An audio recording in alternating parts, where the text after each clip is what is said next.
بسم اللہ الرحمن الرحیم نحمدہ ونصلی ونسلم علی رسولہ النبی الکریم اما بعد فاعوذ باللہ من الشیطان الرجیم بسم اللہ الرحمن الرحیم فاسألوا اہل ذکر ان کنتم لا تعلمون۔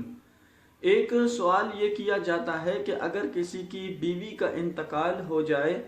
تو پھر وہ اپنی بیوی کے چہرے کو دیکھ سکتا ہے یا نہیں دیکھ سکتا۔ اسی طرح پر یہ بھی پوچھا جاتا ہے کہ وہ اس کے جنازے کو کندھا دے سکتا ہے یا نہیں دے سکتا۔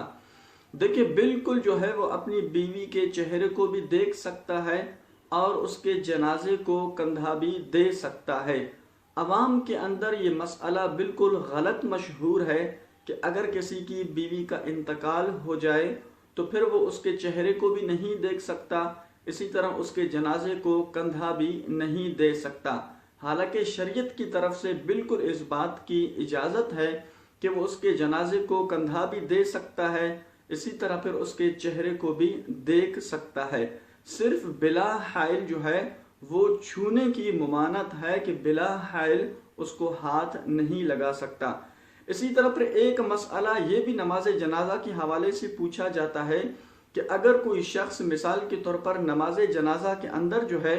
وہ تکبیرات نہیں کہتا لیکن اس کے اندر ثنا بھی پڑھ لیتا ہے، دعائیں بھی پڑھ لیتا ہے، اسی طرح پر درود پاک جو نبی کریم صلی اللہ علیہ وسلم کی ذات پہ پڑھا جاتا ہے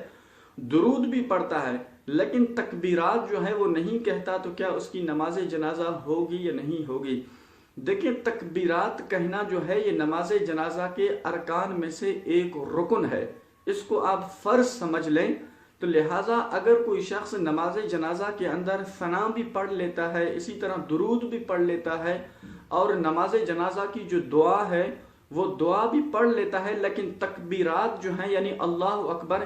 یہ زبان سے نہیں کہتا، ان کی ادائیگی نہیں کرتا، تو اس صورت میں اس شخص کی نماز جنازہ نہیں ہوگی۔ لہٰذا جہاں پر آپ ثنا پڑھ لیتے ہیں، درود پڑھ لیتے ہیں، نماز جنازہ کی دعا پڑھ لیتے ہیں،